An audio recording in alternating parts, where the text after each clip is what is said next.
On this episode of the HyperFast Wealth Show, I've got a special guest.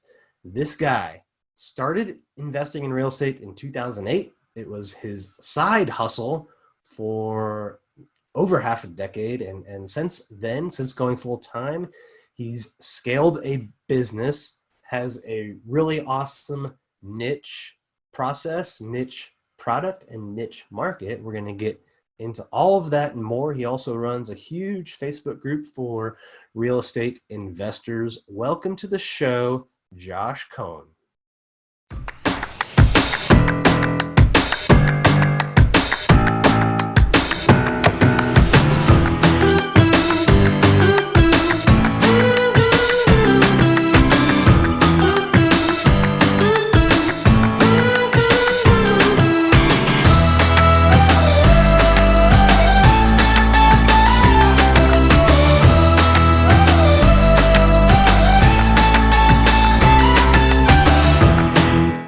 Welcome to the show, Josh. How you doing, Dan? Good. I like doing these better in our studio, but we've been doing a lot of them on Zoom lately. Pretty much 100% virtual. Looks like you're holed up in your quarantine cell as well. How's it going where you are? Day 29, man. I'm actually in my office. It's like 4 or 5 blocks down the street from where I live. But the building's empty. There's nobody here. So it's Falls Church City's like a morgue right now. I mean, it's so quiet. It's crazy. I never seen anything like this. Yeah, it's a little eerie just how quiet things are in general. You know, I'm quarantined down in Florida, so we came down here since our Airbnb home pretty much is not able to be rented right now, so we thought we'll come use it. So, you know, we get to enjoy being in South Florida and water views at the Intercoastal and all of that. But, you know, we went down to Miami last weekend and it took 30 minutes to get there. Normally it's like over an hour. Oh my God, yeah. Traffic down your way is pretty bad usually. Yeah, so the traffic is gone, and you know, all just interesting times we're in for sure. And I know we're going to talk a lot about COVID-19 and what you're seeing in the real estate market, what you think investors should look out for. But before we do that, why don't you tell people a little bit about your background? Because you got quite a background in real estate. Sure. So, like a lot of folks, I came to DC to work for the government back in 2004. Actually went to the University of Illinois in Urbana-Champaign for a master's in electrical engineering. And it was the one year, I think, the Navy was actually recruiting out in the Midwest in those years. And just by whim, I got a job here in Washington, D.C., never saw the city, came out here. And 3 months later, I was moving here without knowing anything. But I think within the first 2 years I was here, I noticed, you know, you remember the years of 2004, 5, and 6, the market was booming. And I saw, like, as a young engineer working for the Navy as a government employee, making not a whole lot of money, I saw folks just crushing it in real estate in the DC region. And I wanted to sort of figure out how to get a piece of that. But started out sort of part-time. It took me actually 4 years to really get into investing. Like a lot of folks probably who are seeing the market right now, I wasn't sure that I didn't know when to enter as an investor. Being like a government employee with very limited cash, I wasn't sure, like, you know, I'm looking at the market in 04, 05, 06, 07, and I just wasn't sure, you know, I saw it go up and then I saw it immediately trickle down. But I finally got my feet wet in 2008. I felt like 2008 was sort of a bottom to the market, and I invested part-time from 2008 to 2014 while still working at the research lab. And it was in 2014 I finally went full-time as an investor. What were you doing for the Navy? I was actually I was a signal processing wireless communication guy. So I did research and communication, wireless comm, basically for the DoD. Gotcha. A lot of programming, analytics type work, very like technical work.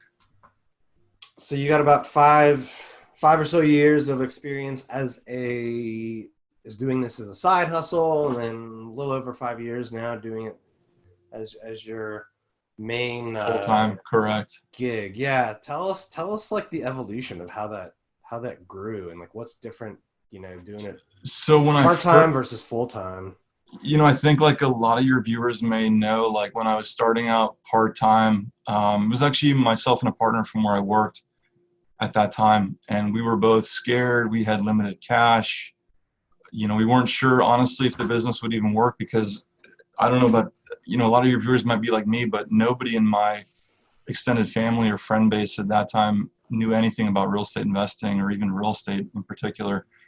I knew, like, the only thing I did know, my grandfather, who had passed away like 10 years prior, had always said that the best investment he'd made his entire life, and this was till the age of like 80 something, was his primary residence home. That's what he always preached to me, even when I was a little kid growing up, that, the stock market, Josh, like, it goes up and down, there's good years, there's bad years, and it all sort of averages out over time. But he's like, the best investment I ever made was my home.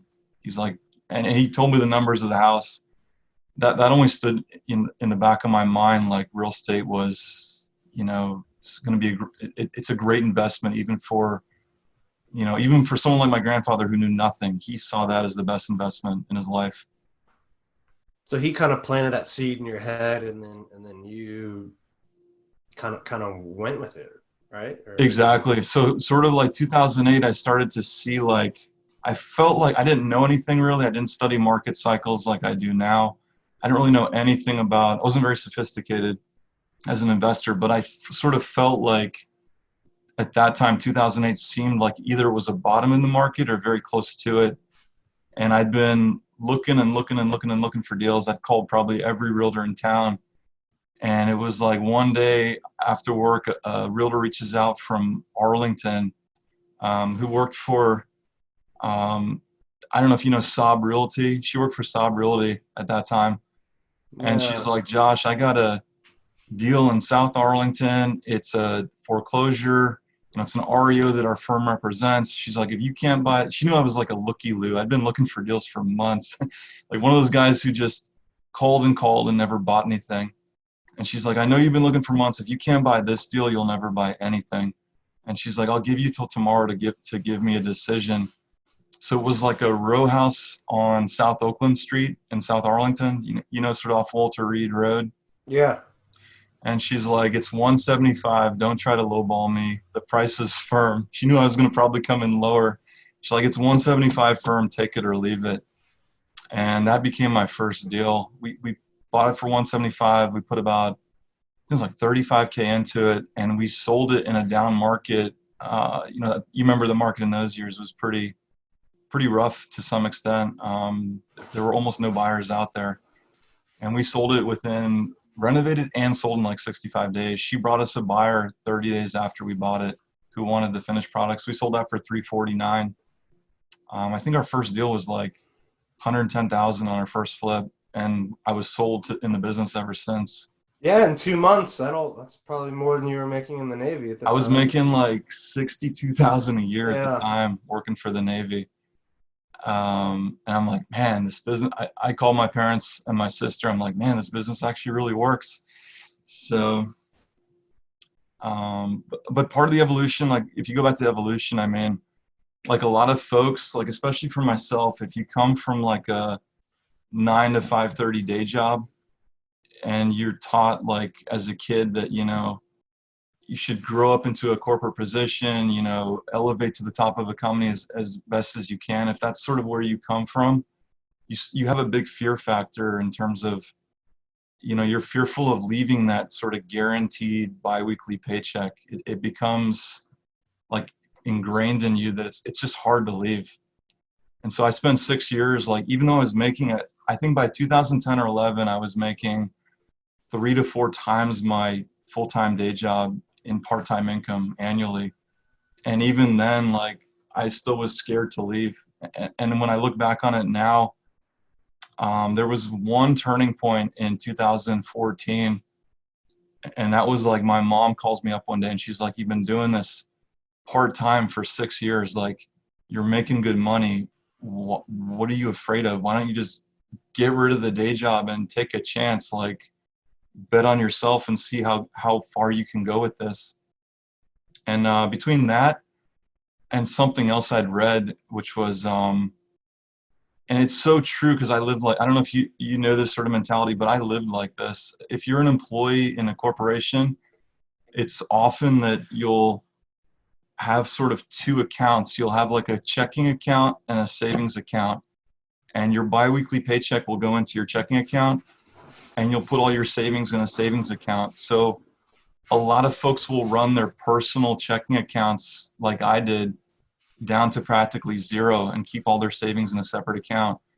And when you're looking at that sort of every 2 weeks and seeing that your personal checking is going to zero without the next paycheck, it makes you more scared to leave. And I saw a video on this from, I forgot who talks about this, but he was like, take a year's worth of salary that you've saved up from your savings account, throw it in your personal operating account, your personal checking account, and watch it every 2 weeks for like 3 or 4 months, and see if the fear that you have now goes away. And I started to see like the biweekly paycheck when I did that didn't make a huge impact. And within a month, I literally quit. Like I watched it for 3 months. A month later, I literally turned in my resignation. And when I went to my supervisor in the government, he's like, this doesn't happen. People just don't stay in the government this many years and leave. People thought I was crazy, but that's what it took for me to get over the fear. What was it like after you left? Like how did that change your real estate business? Our business started to really grow. It took a little bit, but I started to see like, honestly, it's hard to run a business part-time. So like as a part-time business, it was sort of something where we didn't have systems and process. We didn't have employees. We only took on deals as we needed to, versus going full-time. Like there's more pressure to perform, and like the business actually becomes a business. So like within a few months, I saw a huge transition in how the business was approached. Like we had a real marketing plan. We started to develop like a process for like how we're going to get deals to come in. Up until 2014, for example, we did no direct mail, for example. We had no paid marketing. We went from a business that was sort of like a part-time, hustle where we just saved every penny, to an actual business that was spending money to bring deals in. And then over the time, we started to bring on employees and staff to support, our business model. We actually created a legitimate business model too. And how many homes are you doing now? Like on average, we're doing about 8 to 10 projects at a time, and then we're wholesaling a lot of stuff as well. So we might wholesale anywhere from like 2 to 4 or 5 deals a month, just depending on what we get. But that's pretty much our primary business today. We don't do a lot of buy and hold, but we have a few here and there. And the 8 to 10 projects you're doing, like how long are those typically taking? So we have a very niche business model. I was trained actually by a guy who is now retired. He lives in Pennsylvania. He built commercial and residential for about 40 something years. And like a lot of your viewers, like I knew I needed like mentors over the years. I needed to go to people who knew more than I did. Even in 2014, after doing renovations for 6 years, I knew that I still didn't really know anything about construction. And I started talking to this individual who ultimately ended up moving away. But for 4 years, he trained me how to build, like how to become a legitimate renovator builder. And we created a niche business in what we call affordable luxury new homes. And essentially what we do is we build what's classified as new construction, buy, build, and sell in about 6 to 7 months. So we're like, our average project today, we're in and out of in 6 to 7 months or less, but it's technically a new construction home. It's at a lower price point. So most of our houses are today like 1.1 and under. The average resale somewhere between like 800 to 1.1. And are you doing the full permit set, tear down and rebuild on these? So exactly. So part of what we did, what I realized over the years, because I did a few new construction, full new construction early on. And I realized that like for our business model, the time frame was too long and the risk was too great, at least for me. So what we ended up doing, because I feel like as an investor, your biggest risk is the time, unless your margin is really, really good. And our margins are good, but they're not amazing. So I realized, we need to have these projects get in and out in 6 to 7 months or less. And how can we do that? Essentially what we're doing is we study the laws of the jurisdiction. So for example, in Fairfax County right now, if you keep the land disturbance under 2,500 square feet, they will let you build what's classified as a new construction home built in 2020 without going through a grading plan, without waiting, 45 to 65 days just for a permit, without implementing the grading plan. There's all these additional costs that you're going to incur and a lot of more time. So essentially we avoid all that red tape. We cut about 120 to 150 in construction costs per project. And we're still able to deliver what's considered a new construction home in 6 to 7 months or less versus 12 to 14, if that makes sense. Yeah, no, I know. If you go the full permit set and engineering and all that, you're looking at a year if you're really, really good. So I think the strategy of cutting that in half now is awesome. Is there a trade-off? Like, do you have to build a smaller product, or what's the deal? We are building a smaller product. One of the pushbacks that we had for a while was, a lot of our homes don't have basements necessarily. So what we did is, as a offset to the basement, is now all of our new homes have lofts. So we'll have 2 floors plus like a really large loft. We're getting a special engineered truss so that we can have a 3rd floor that has an 8-foot or 8.5-foot ceiling. And in many cases, actually, the pushback that we used to have for basements completely disappears because our loft space is even nicer than most basements. It's just more natural light. It's a really nice open space, and it's above grade. And you're eliminating the expense, and I guess if you had to do it, it would put you over the land disturbance requirement, but you're eliminating the expense of having to dig and pour the foundation and we save so much money in demolition, so much money in foundation work, so much money in waterproofing work, so much money in grading plan implementations and stormwater management, and so much time too. And at the end of the day, the product still looks amazing, and we can warranty it as a new build. So we give our clients a state-of-the-art builder warranty, 10 years insurance, bumper to bumper on the structure, 2 years all systems, 1 year all craftsmanship. So our clients, who are largely a lot of times sort of that millennial demographic that can't afford that 1.5 or 1.8 price point, still gets a brand new home at a price they can afford. Yeah, I think overall it's a really cool concept. You're getting into a price point that's more affordable for more people. So but then you're saving a ton on the time and the cost to do it. So like you said, maybe slightly less margin, but your turnover is higher, your risk is lower. So I think everyone out there listening needs to take an analytical approach to your business and figure out, is there a niche process that I can pair with a niche market? Because it sounds like that's what you did. Exactly. It's a very niche product. Honestly, the last 4 or 5 years, we've really refined how to do it. We have it, itemized down right now to a T. So we have actually a cloud-based construction platform we use, and we have our estimates, our templates are all worked out for, how much we're going to spend on pure footers, how much we're going to spend on the framing package. But 5 years ago, even, we didn't have anywhere close to the sort of organization we have now on it. But I think it's like anything else, like you sort of refine your process as you grow.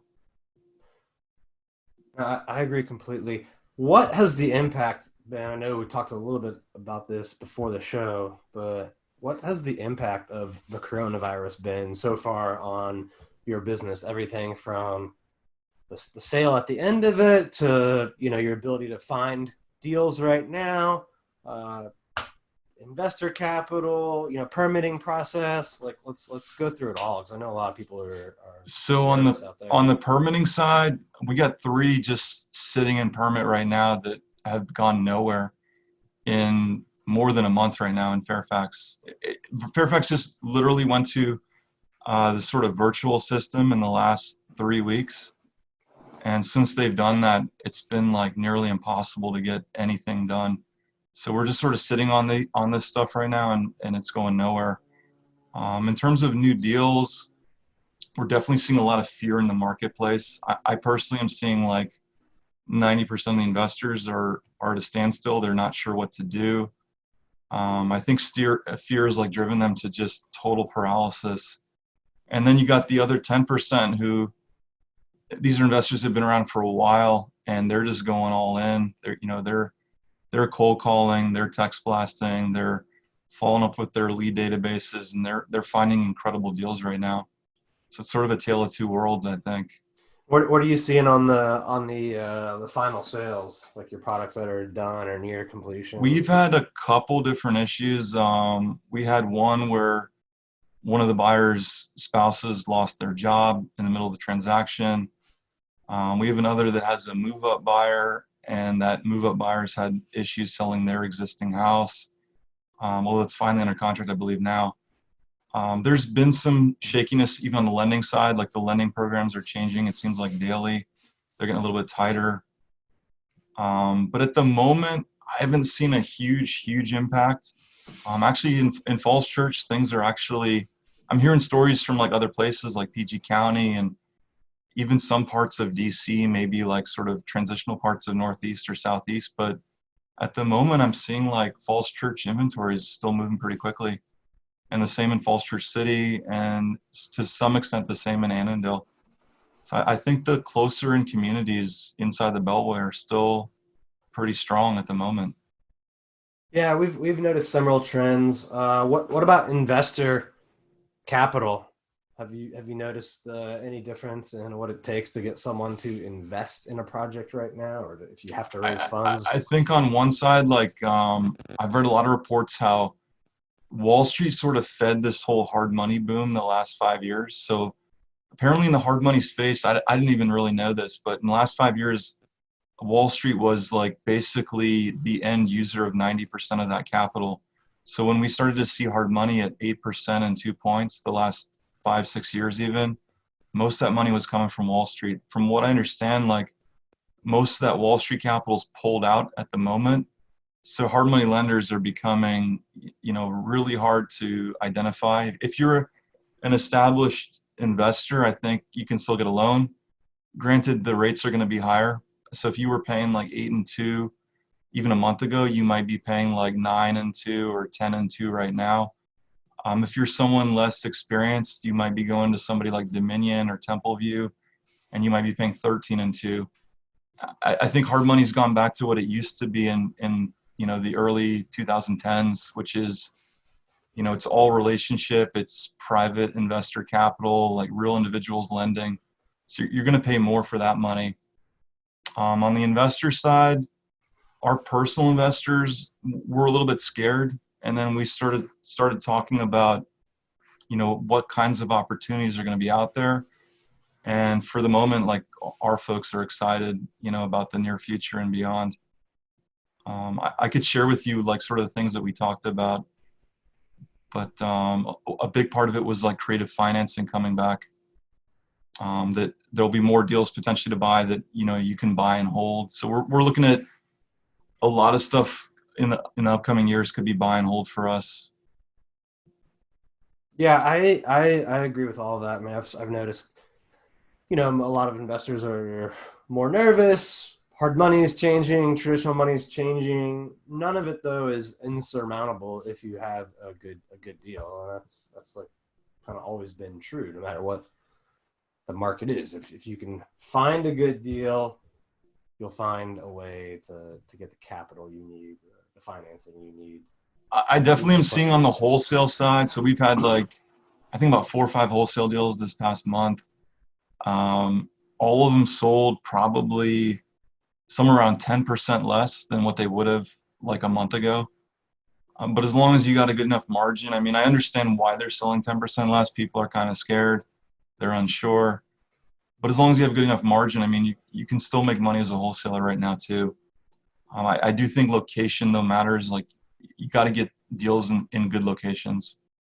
Yeah, I agree with that. And I think that's kind of what makes the DMV market a lot different than the rest of the country. We have so many government jobs that aren't going to go away.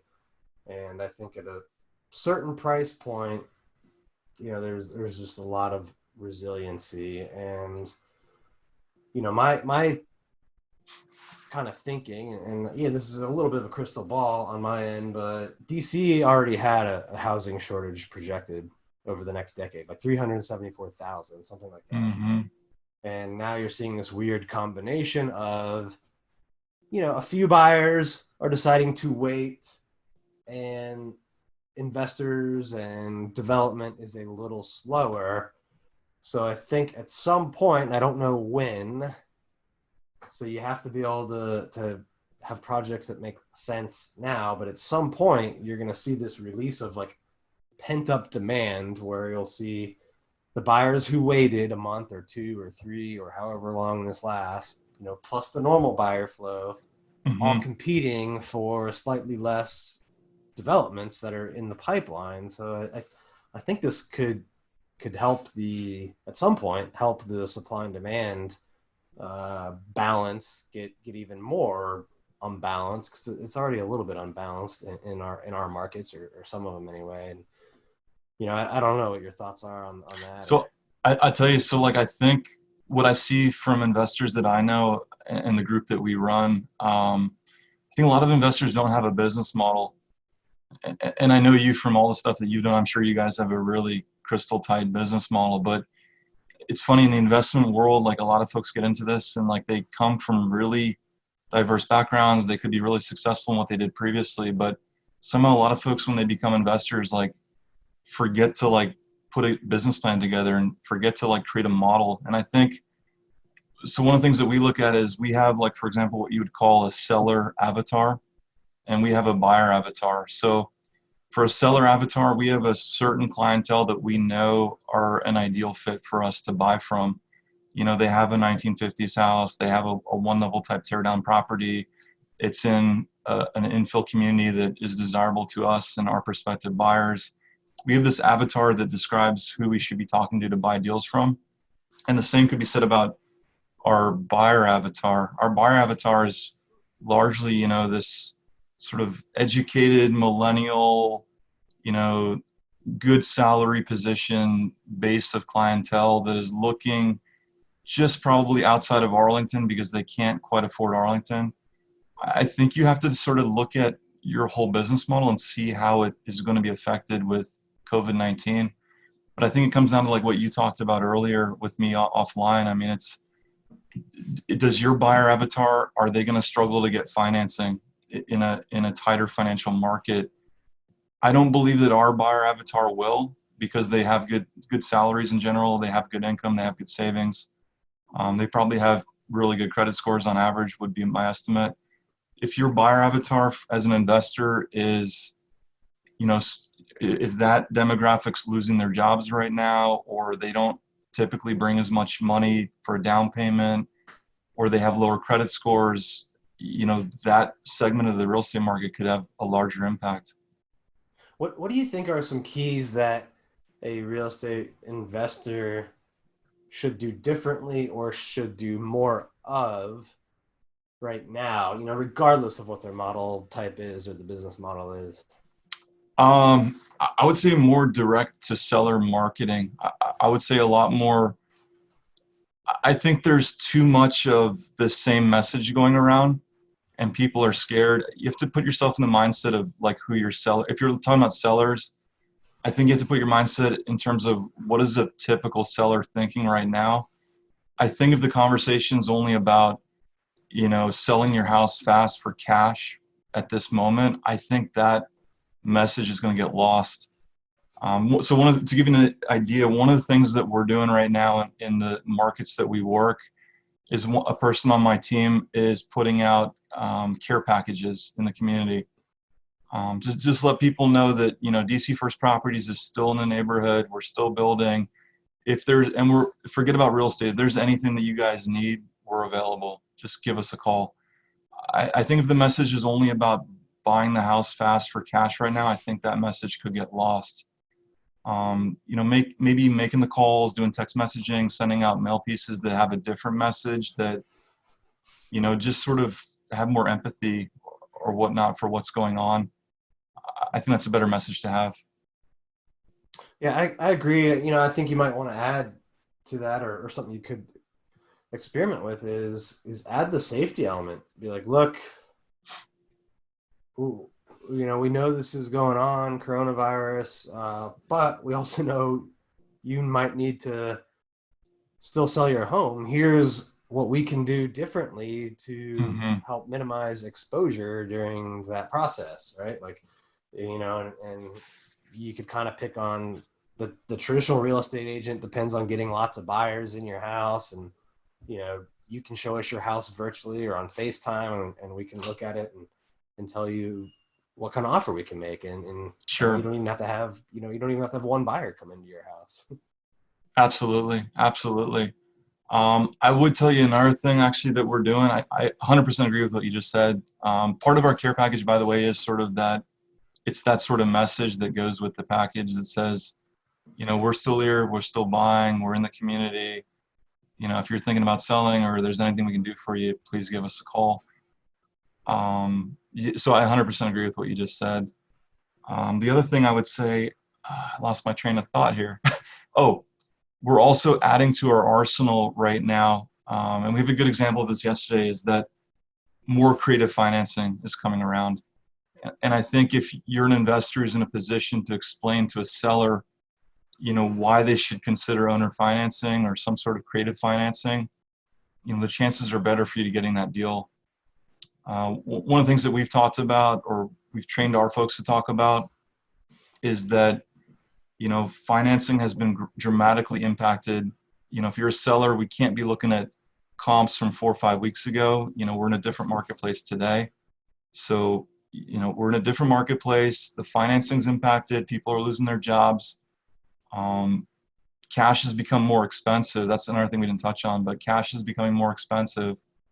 But here's what we can do. We can give you that cash offer. It's going to be a little lower than what you thought you were going to get 4 or 5 weeks ago. Or we can go to this creative offer where there's benefits to doing that for you.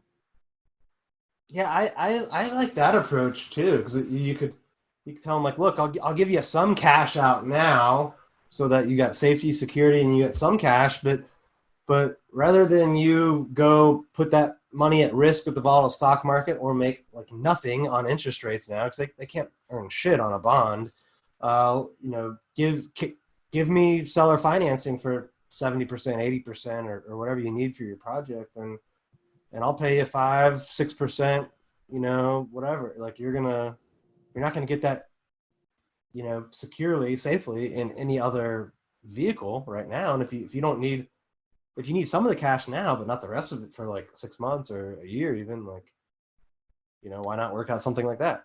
100%. So actually, and you can take it a step further even too. So the way that we look at it is that the less money we have to put down, the higher the price. So if we're putting like 5% down, you could be at, like, let's say 400,000. If we have to put no money down and the term is longer, let's say you put 5% down at 400 and you have a term for 5 years, we could go to 435 at 10 years with, let's say, 2% down. So the less we have to put down, the higher the price and the longer the term that we pay them. Yeah, and if you're doing it buy and hold, great. If you're flipping it, well, you could even offer, if I flip it, I'll give you the option to to switch the collateral to my next thing I buy, right? 100%, 100%. It's kind of like you said, though. I mean, if your seller avatar, and for us, like our seller avatar often is like older folks that, they're baby boomers, they own nothing. If that's your sort of seller avatar, then where's that person going to put their money right now? Are they going to take less than 1% in a savings account and watch massive inflation just wipe them out? Or are they going to go for something that's, basically cash flow in their pocket? Are they going to take 5.5% interest and get a monthly payment, which could be, guaranteed income for them for the next 5 or 10 years or longer if they want to? Yeah, I agree. It's a win-win for everyone. But what are you doing differently for buyers right now? For the end buyer of your products? I definitely think that more investors should be presenting those opportunities. I hear a lot of wholesalers saying, "Well, Josh, like, I don't have money to do that deal." I'm like, you know what? It doesn't matter if you have money to do that creative deal. Even if you don't, you can wholesale that creative deal to somebody who does, and it'll be a great opportunity for them. So, if someone brought me, for example, or I'm sure even you, like a deal that had 90% owner financing for the next 5 years at a reasonable return where you can still cash flow, I'm going to pay that wholesaler 10, 15K for that opportunity. I mean, that's kind of a no-brainer. I would do that any day, and then I would, yeah. So if you're listening, you have a seller finance deal, bring it to one of us at least. I think more wholesalers need to be adding that to their arsenal, because I think if they're not presenting that as an opportunity, they're missing out on business right now. And I think with the way the financial markets have been affected, I mean, that's a win-win for everybody. So. Well, I agree. This has been great. I would talk more, but I actually have a call with someone on debt and equity on one of my deals. I gotcha. Coming up. So before we sign off, tell people how they can connect with you, and you might as well mention your Facebook group as so well. I'm always on Facebook. Check out DMV DealMakers on Facebook. You can hit me up, Josh Cohen, on Facebook. I'm on Instagram, the real Josh Cohen 1.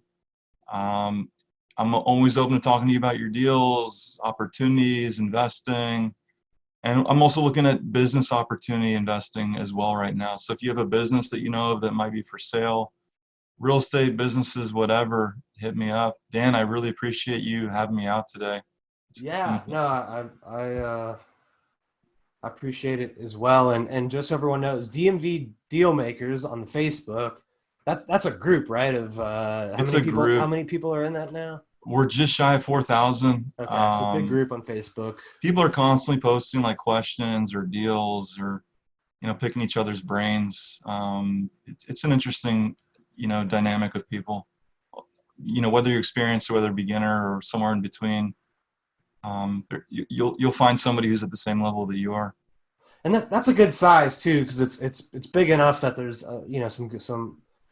some people at all different levels in there, but not so big. Like sometimes you see these groups get so big and like it just becomes almost really difficult at a certain point when a group is big to like separate the good shit from the people that are full of crap. And I think at this level, like, it's very manageable and easy for someone to navigate and learn a lot from. For sure. No, and I think the other thing about the group that's unique is everyone's in the DC region. So we're not like, it's not like somebody from Oregon talking about the Oregon market and, the rest of us everyone's in the DC region and seeing what's going on like here locally. Because at the end of the day, all real estate's local. So I think that makes a big difference. Yeah, I agree. Well, check out the Facebook group, DMV DealMakers. And once again, thank you, Josh. This has been great. And we look forward to having you on sometime in the future. Maybe. Yeah, thanks for having me. COVID-19 I'll talk to you soon. Take care, Josh. Hey guys, thanks for sticking around to the end. If you want to see more videos like this, click right here. And if you want 10 tips from Sunil and I on how we've built wealth through real estate, click right here to download them instantly. And if you're new to the channel, click below to subscribe and turn on post notifications so you don't miss out. and let me know in the comments what you think about the videos. I read them weekly and I pick winners at random, and I give out stuff like hats, shirts, coaching calls with me, and tickets to some of our events. I'll see you next time.